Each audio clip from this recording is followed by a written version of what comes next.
십자가에 보혈로 나를 씻어 그 피가 맘속에 그 피가 맘속에 그 증거됩니다. 내 기도 소리를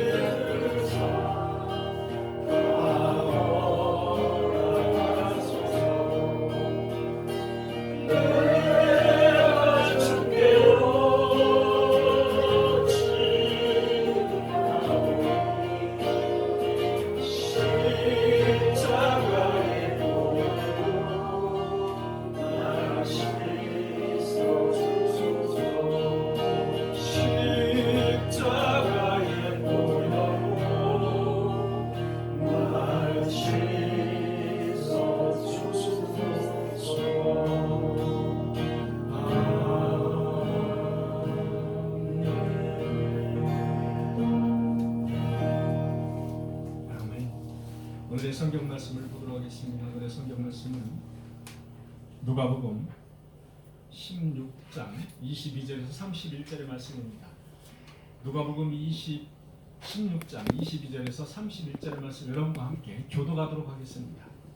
제가 먼저 22절을 읽도록 하겠습니다.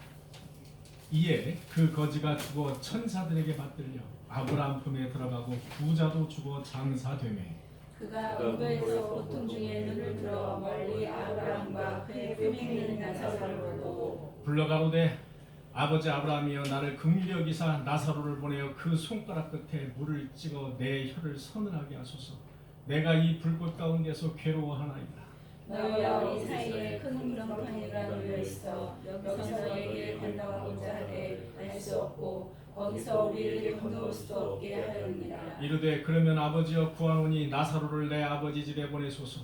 내 형제 다섯이 있으니 그들에게 증언하게 하여 그들로 이 고통받는 곳에 오지 않게 하소서. 아브라함이 이르되 그들에게 모세와 선지자들이 있으니 그들에게 들을지니라. 이르되 그렇지 아니하나이다. 아버지 아브라함이여 만일 죽은 자에게서 그들에게 가는 자가 있으면 회개하리이다. 함께요. 이르되 모세와 선지자들에게 듣지 않으면 비록 죽은 자 가운데서 살아나는 자가 있을지라도 권한을 받지 아니하였다 하시니라. 아멘.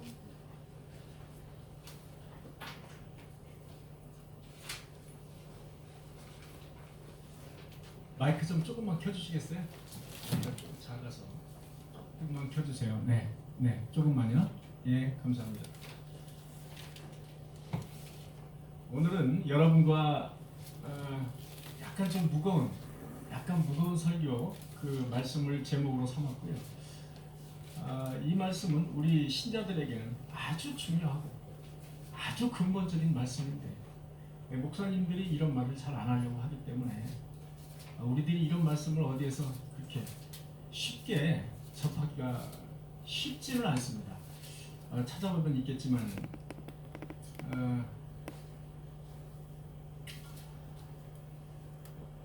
우리 좀 말씀이 좀 무거운 말씀이라 옆에 있는 분하고 한번 인사 한번 나눠요. 지난주에 잘 지내셨죠? 예. 코로나 정부에서 또 코로나 문제를 삼고 교회를 문제를 삼아서 우리들이 참 우리 기독교협회에서 많이 또 항의도 하고 그렇게 하는데 어쨌든 우리가 뭐 조심할 것은 조심하고 그래야 될 것 같습니다. 여러분 엊그제 우리를 당황하게 만드는 그런 사건이 하나 있었죠? 네. 서울시장의 그 자살, 죽음, 그 원인이 무엇이든지 그것을 제가 여러분과 함께 논하려고 하는 것은 전혀 아닙니다.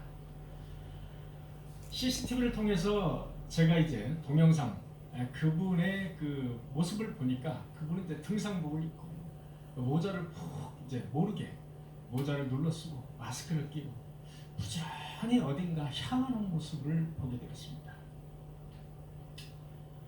알고 보니 그는 자신의 목숨을 끊기 위해서 자신만의 목적지로 부지런히 가고 있는 모습이었습니다. 자신의 목숨을 끊기 위해서 자신의 목적지로 지금 가고 있는 겁니다. 명예와 권력과 사랑하는 가족과 친구를 다 순식간에 버리고 오직 어둠의 종착역을 향해서 어디론가 부지런히 가고 있는 그 모습을 보면서 잠시나마 죽음이란 무엇인가, 죽음 뒤에 무엇이 있는가, 죽음 뒤에 무엇이 있는지 알고 가는가, 저는 그런 생각을 아주 많이 하게 됐습니다. 다시 한번. 대한민국의 권력의 2인자라고 하는 분이고요. 명예와 권력과 그리고 지자체장을 무려 3번씩이나 그렇게 하고 있는 그런 분이고, 세상에 부족함이나 또는 부러울 것이 전혀 없는, 세상적으로 보면 그런 분입니다.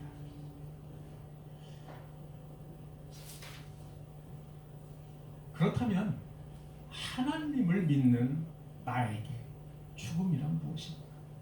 자, 하나님을 믿는 나에게 죽음이란 무엇일까? 이런 질문에 우리는 봉착하게 됩니다. 여러분, 성경적으로 죽음이라는 것은 육과 영혼의 분리를 의미합니다. 육과 영혼의 분리다. 예수님 당시 헬라 문화권이었습니다. 예수님 당시에는 헬라 문화권이었는데 그 당시의 죽음은 육과 영혼의 끝이다였습니다.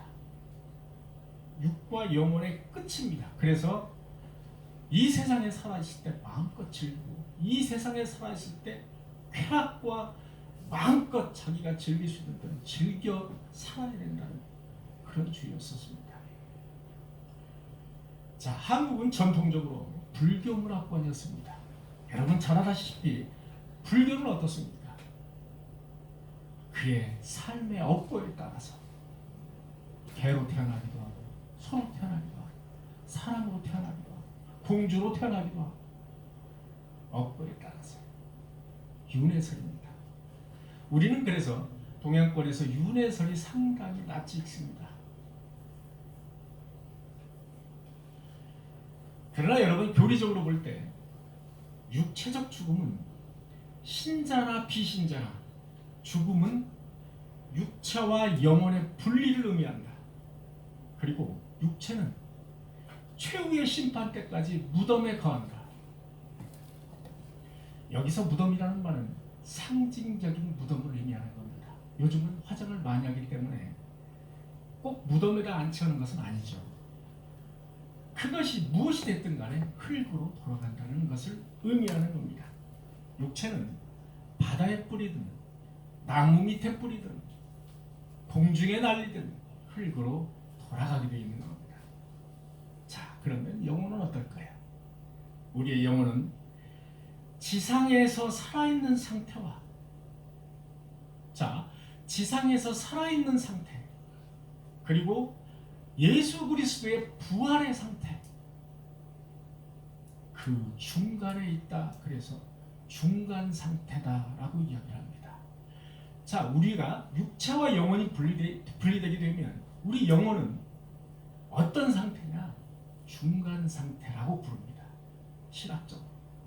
그것은 우리가 살아있을 때의 그 영혼의 상태와 예수님 재림하셨을 때의 영혼의 상태, 중간쯤 되는 중간 상태다. 그래서 그 영혼은 중간 상태라고 봅니다. 그런데 죽음 뒤의 영혼은 그리스도와의 영적 교통이 우리가 계속 있죠. 죽기 전에도 그리스도와 영적 교통이 계속 있습니다. 그런데 죽음 이후에도 우리 영혼은 단절 없이, 중단됨 없이 여전히 그리스도와 결합된다, 이렇게 말하고 있습니다. 결합되어서 육체의 부활, 쉽게 해서 예수의 재림을 기다린다. 육체의 부활과 결합하기 위해서 기다리는 상태가 되겠습니다.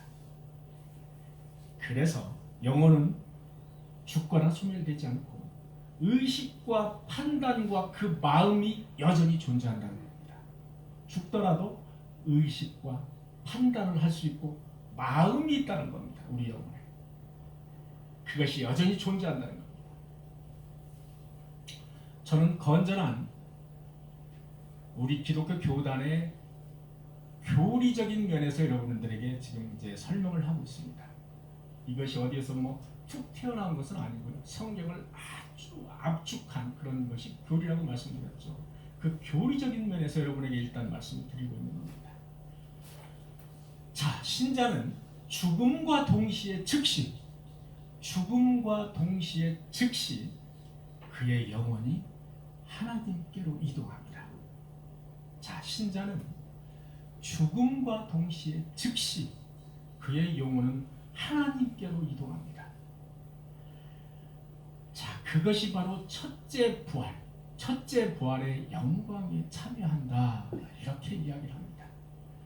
자, 그리스도의 재림 때까지 둘째 부활의 영광에 참여할 때까지 우리의 영혼은 중간 상태로 접어든다.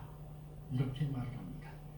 그런데 제세례파, 여러분 제세례파가 뭐냐면, 여러분 우리는 지금 유아 세례를 인정하지 않습니까? 유아 세례를 받습니다. 유아 세례를 받는데 이 제세례파는 하나의 이단인데 유아 세례를 인정하지 않습니다.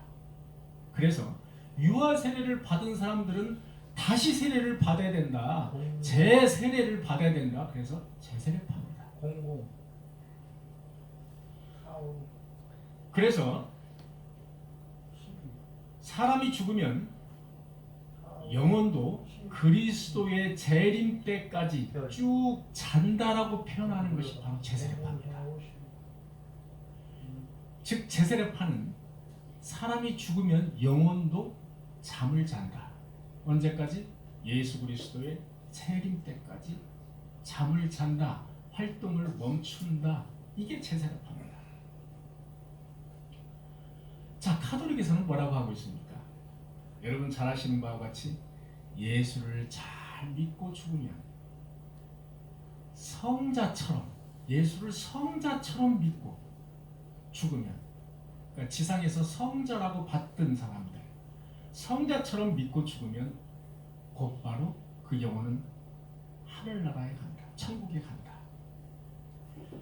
그런데 믿지 않고 죽은 사람은 지옥으로 간다. 자, 여기까지는 아주 비슷합니다. 기독교와 아주 비슷한 면이 있죠. 그런데 결정적으로 인간이 개입한 그런 구절이 있습니다. 적당히 믿고 간 사람, 석연치 않게 믿은 사람, 내가 천국에 갈까 지옥에 갈까 확신하지 못하는 사람, 사실은 99%죠. 대부분의 우리들입니다.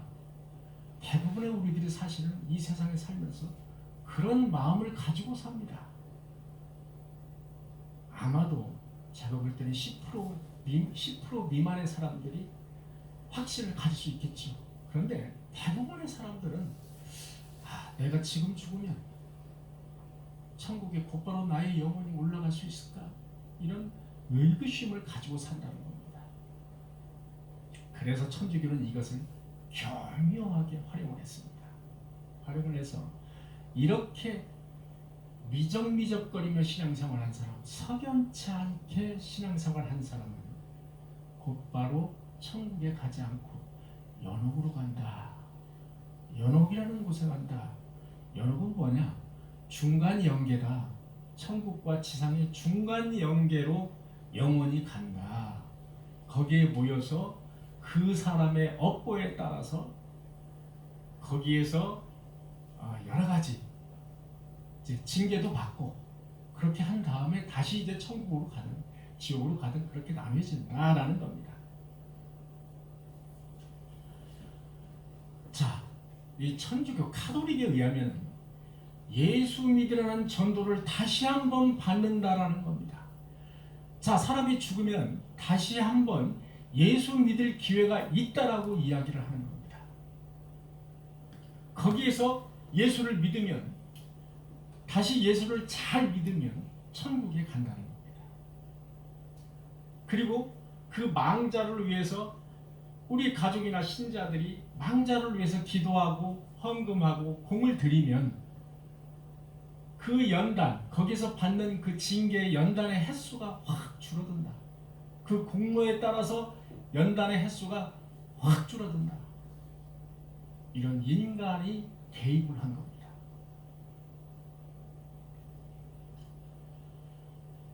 자, 여러분, 그게 사실일까요? 제 말을 잘 들어보셔야 됩니다. 여러분, 19세기에 자유주의 신학에서 가장 대표적인 신학자, 천재 신학자라고 알려진 사람이 칼 바르트라는 사람입니다. 이 칼 바르트라는 사람은 지금도 여전히 유럽을 지배하고 있습니다. 그의 신학 사상이.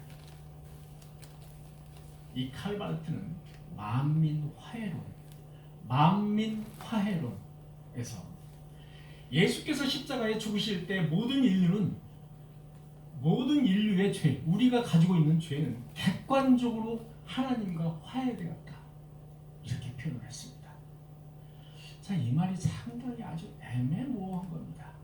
객관적으로 용서했다가 아니고 화해되었다는 겁니다. 예수 그리스도가 이 땅에 오셔서 자기의 물과 피를 다 우리 죄를 위해서 뿌리셨는데 그것은 바로 모든 인류의 죄는 그분에 의해서 객관적으로 화해되었다. 이렇게 표현하고 있습니다. 자, 쉽게 얘기하면 인간의 믿음이나 주관적인 응답과 관계없이 이해가 잘 안 되시죠? 저도 이해가 잘 안 됐습니다. 우리의 믿음이나 하나님의 어떤 응답, 너는 구원을 받았다는 응답과 관계없이 그리스도께서 만인의 죄를 짊어지시고 십자가에 죽으셨다. 자, 더 쉽게 설명해보면 이겁니다. 그리스도의 피값은 객관적으로 모든 인간을 위해서 치러졌다는 겁니다. 그런데 주관적으로 그것을 깨달은 사람만 구원을 얻는다는 겁니다. 아주 기가 막힌 이야기입니다. 자, 예수 그리스도는 이미 객관적으로 우리를 위해서 피를 뿌리셨다는 겁니다. 피값을 치르셨다는 겁니다.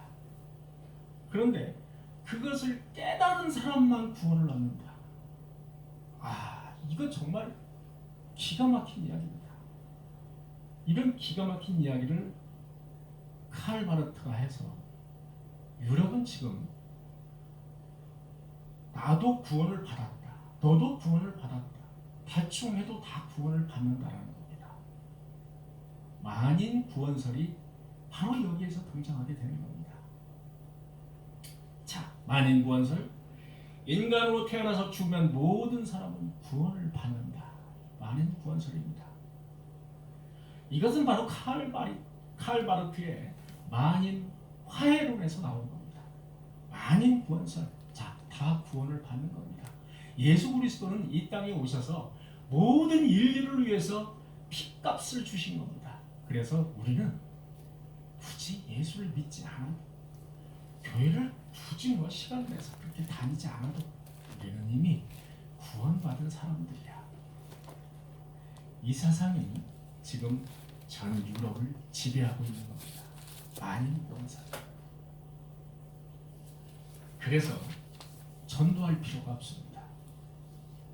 굳이 전도할 필요가 없죠. 왜? 이미 다 결국은 구원을 받기 때문에. 신앙생활을 굳이 어렵게 할 필요가 없습니다. 하나님에게 나와서 간구할 필요가 없어요. 이미 너도 나도 다 구원을 받았기 때문에.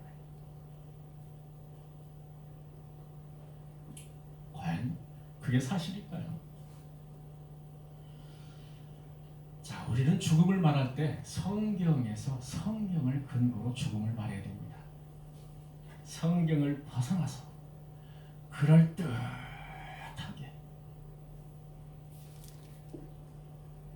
그 사람을 현혹하는 그런 그럴듯한 말로, 그럴듯한 논리를 펴서 그렇게 말하면 안 됩니다. 앞서 말한 제세례파나 카톨릭이나 칼 바르트가 말하고 있는 것은 그럴싸한 이론입니다.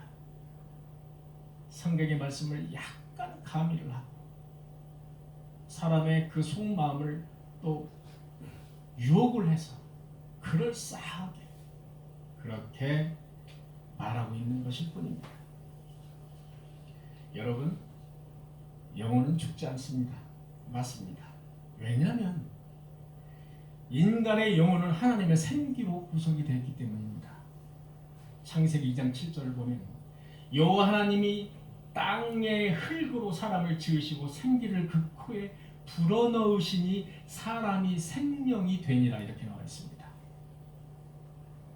흙으로 사람을 창조하시고 생기를 불어넣으셨기 때문에 우리가 움직이고 살아있는 사람이 된다. 생명이 된다. 여러분, 생명이라는 단어가 생소하시죠? 잘 안 쓰는 단어 아닙니까 우리가? 그래서 제가 NIV 성경을 찾아봤습니다. 생명이라는 단어가 무엇인가 찾아봤더니 living being, 살아있는 존재, 생명을 이렇게 표현했습니다. 그리고 KJV, 킹 제임스 성경이라고 있죠. 아주 유명한 킹 제임스 성경에는 living soul, 살아있는 영혼으로 표현을 했습니다. 그래서 생명은 살아있는 영혼 또는 살아있는 존재와 비슷비슷합니다. 그래서 생명이 됐다라는 겁니다. 하나님께서 생기를 불어넣으셔서 그것이 생명이 됐고 우리의 영혼이 된 것입니다. 그래서 우리가 죽더라도 영혼은 죽지 않는다는 겁니다. 왜? 영혼은 우리 것이 아니고 하나님의 것이기 때문에 죽지 않는다는 겁니다. 그 영혼이 죽게 되면 하나님도 죽은 존재나 마찬가지인 것이죠. 왜? 영혼은 하나님의 것이기 때문에 우리 것이 아니기 때문에 분리만 될 뿐이지 죽지 않는다는 겁니다.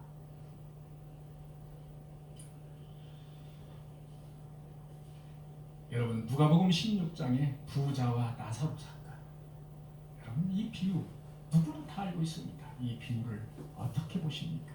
비유로 보십니까? 아니면 직설적인 천국과 지옥의 표현으로 보십니까? 우리 대부분의 학자들은 이 사건을 비유로 보지 않습니다. 이 누가복음에 있는 이 사건은 진짜 사건으로 보고 있습니다. 왜? 이름도 그대로 나와 있고 아주 구체적으로 나와 있는 겁니다. 그래서 이것을 비유로 보지 않습니다. 자, 거지 나사로는 죽어서 천사들에게 받들려서 아브라함 품에 이제 들어갔습니다. 자, 부자도 죽어서 장사가 됐습니다.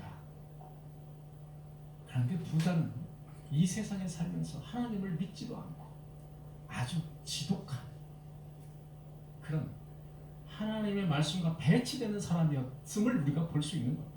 왜? 그가 음부에서 고통을 받고 있기 때문에. 그 이유에 대해서는 구체적으로 장황하게 설명이 되어 있지 않지만 우리가 충분히 미루어 짐작할 수 있다는 겁니다. 자, 부자도 죽어서 장사가 되며 음부에서 고통 중에 눈을 들어 멀리 아브라함과 그의 품에 있는 나사로를 보게 됐습니다. 이렇게 말을 합니다. 아브라함이여, 나를 긍휼히 불쌍하게 여기사 나사로를 나한테 보내서 그 손가락으로 그 손가락 끝에 물을 찍어서 차가운 물을 찍어서 내 혀에다 좀 대주십시오. 내 혀를 서늘하게 좀 해주십시오. 내가 불꽃 가운데 괴로워하나이다. 자, 이 부분은 우리가 죽게 되면 우리의 영혼은 곧바로 천국과 지옥으로 분리돼서 지옥에 가 있는 부자의 상황을 생생하게 증거하고 있는 것입니다. 이런 말은 요즘 목사님들이 잘 하지 않습니다. 왜? 아휴, 고리타분한 이야기를 아직도 하십니까? 이렇게 생각하는, 이렇게 말하는 성도들이 많다는 겁니다. 그런데 성경은 진리이며 성경은 하나님의 말씀이며 성경 말씀은 바로 하나님입니다. 그렇기 때문에 그대로 우리는 증거할 수밖에 없고 믿을 수밖에 없는 겁니다. 우리가 이것을 믿지 않으면 하나님을 믿지 않는 것입니다. 그랬더니 아브라함이 이르되 우리 사이에 큰 구렁텅이가 있어 내가 너에게 건너갈 수도 없고 내가 우리에게 건너올 수도 없다. 자, 이걸로 봐가지고는 천국과 지옥 사이에는 우리가 건너갈 수 없는 엄청나게 큰 구렁텅이가 있음을 알 수가 있습니다. 그런데 천국에서, 지옥에서 천국의 그 상황을 볼 수도 있다라는 것을 우리 성경에서 이제 말해주고 있는 겁니다. 우리는 그렇게 믿을 수밖에 없죠. 그랬더니 부자가 이렇게 말을 합니다. 그러면 나사로를 나의 집에 좀 보내주세요. 나사로를 나의 집에 좀 보내달라는 겁니다.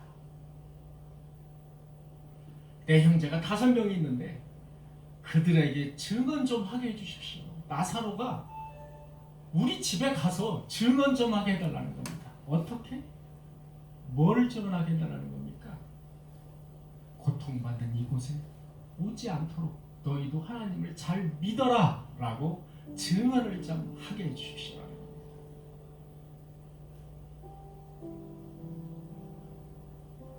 그러면 그의 말을 믿고 그들이 회개하고 돌아올 것입니다. 이렇게 부자는 간곡하게 아브라함에게 말을 하고 있는 모습을 우리는 볼 수 있습니다. 그랬더니 아브라함이 뭐라고 말을 하느냐? 모세와 선지자들에게 듣지 아니하면 비록 죽은 가운데 살아나는 자가 있을지라도 그 권함을 받지 않을 것이다. 이렇게 이야기를 합니다. 자, 나사로가 진짜 살아나서 거기에 진짜 가서 전한다 할지라도 지금 너희가 지금 볼 수 있는 선지자들의 말씀 또는 모세의 말씀 그것을 지금 믿지 않는데 나사로를 보낸들 너희 가족들이 믿겠느냐라는 겁니다. 믿지 않는다라는 겁니다. 그 권함을 듣지 않을 거라고 아브라함은 말하고 있는 겁니다.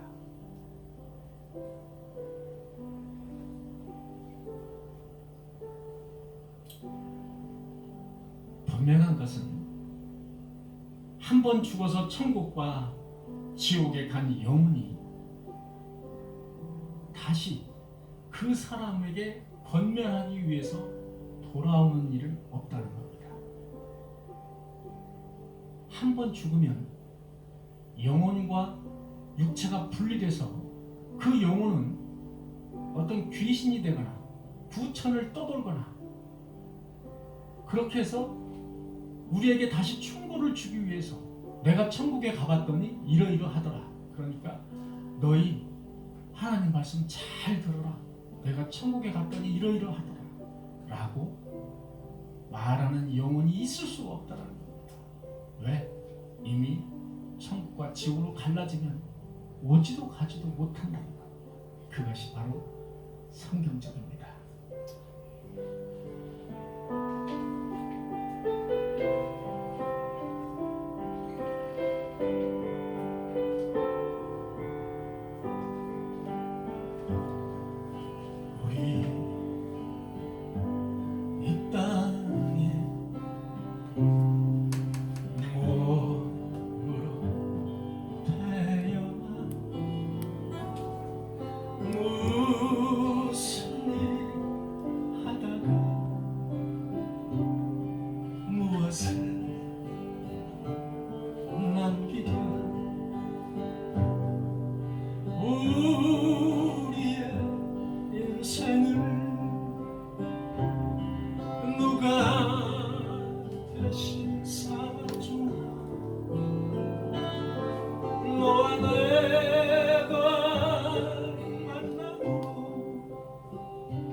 혹은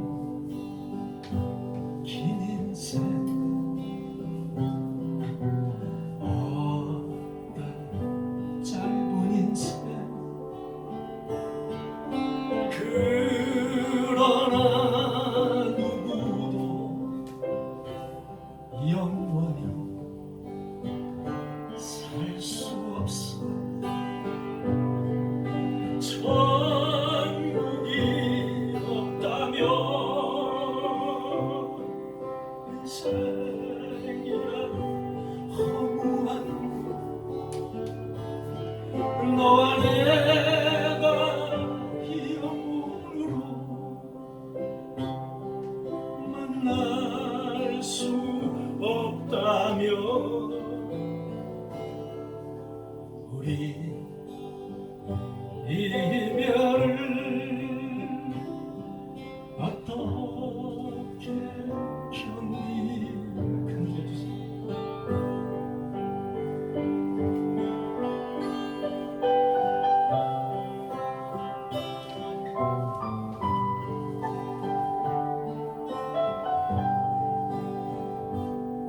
주님 안에서 영원한 생명 얻어 언젠가 또다시 만날 수 있기를 우린 헤어져도 슬프지 않을 수 있어. 너와 내가 영원으로 또다시 만나자. 주님 우리 위해 함께 계시리라. 주님 우리 위해 주님 우리 위해 함께 계시리라.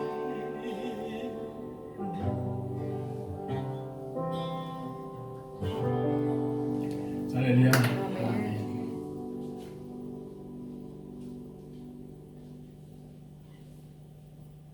우리가 분명히 할 수 있는 것은 육체와 영혼이 나뉘어져서 육체는 흙으로 돌아간다는 사실이고요. 영혼은 즉각적으로 이동해서 신자는 아브라함 품에, 즉 하나님 품에, 천국에, 불신자는 불모세, 즉 지옥에 들어간다는 사실. 이 사실은 성경이 문차적으로 증명해주고 있고 말씀해주고 있는 대목입니다.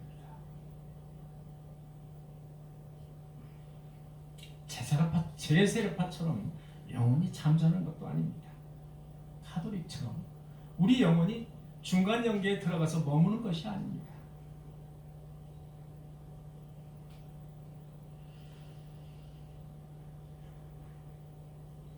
여러분, 특히 만인 구원설은 더더욱 아닙니다. 그리스도가 우리 죄를 짊어지시고 십자가에 죽으신 것은 맞습니다. 그런데 모든 인류가 구원을 받는 것이 아니라는 사실입니다. 믿는 자만 구원을 받는다는 겁니다. 아멘. 그 믿는 자는 예수 그리스도가 택한 자가 바로 믿는 자가 되겠습니다. 예수 그리스도가 택한 자, 택함을 받은 신도, 그 신도를 위해서 예수 그리스도가 돌아가셨다는 겁니다. 그것이 바로 신학적으로 제한 속죄다, 이렇게 말을 합니다. 예수 그리스도가 모든 인류를 구원하기 위해서 돌아가신 것이 아니라는 겁니다. 여러분, 옆에 계신 분들, 주위에 계신 분들 잘 보십시오. 주위에 계신 분들 아무리 복음을 전도해도, 아무리 복음을 전해도 믿지 않고 거부하고 결국 돌아가시는 분들이 얼마나 많은지 아십니까? 얼마나 많은지. 그분들은 죄송하지만 유기된 자다. 성경적으로 이렇게 말을 합니다. 유기된 자다. 택함에서 벗어난 자들이다.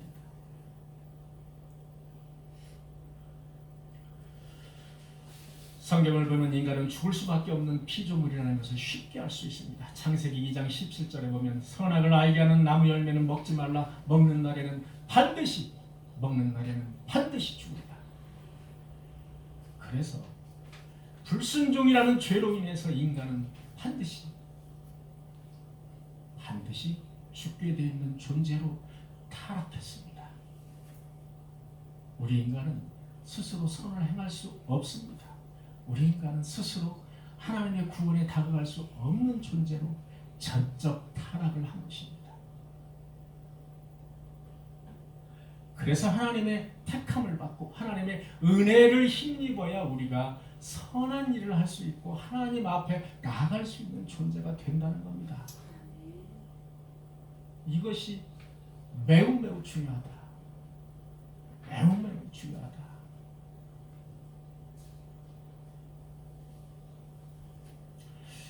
여러분, 성경을 세 가지로 요약한다면 창조와 타락과 회복입니다. 창조와 타락과 회복. 우리는 창조되었습니다. 그리고 불순종으로 이미 타락된 인간들입니다. 전적으로 타락된 인간들이고, 그런데 다시 회복될 수 있는 인간입니다. 왜? 그리스도의 택함을 받았어요. 그의 은혜로 다시 회복될 수 있는 인간이라는 겁니다. 오로지 그리스도의 보혈의 피로 인해서 회복될 수 있다는 겁니다. 그것을 믿는 자는 소망이 있는 겁니다. 죽어도 소망이 있는 겁니다.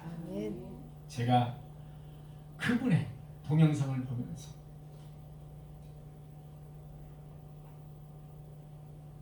그분은 소망을 가지고 지금 걸어가고 있는 것입니다. 이런 회의를 갖게 되었습니다. 어느 그 회장님의 자살을 하려고 자살을 여러 번 시도했던 그 회장님의 증언을 제가 들어봤는데,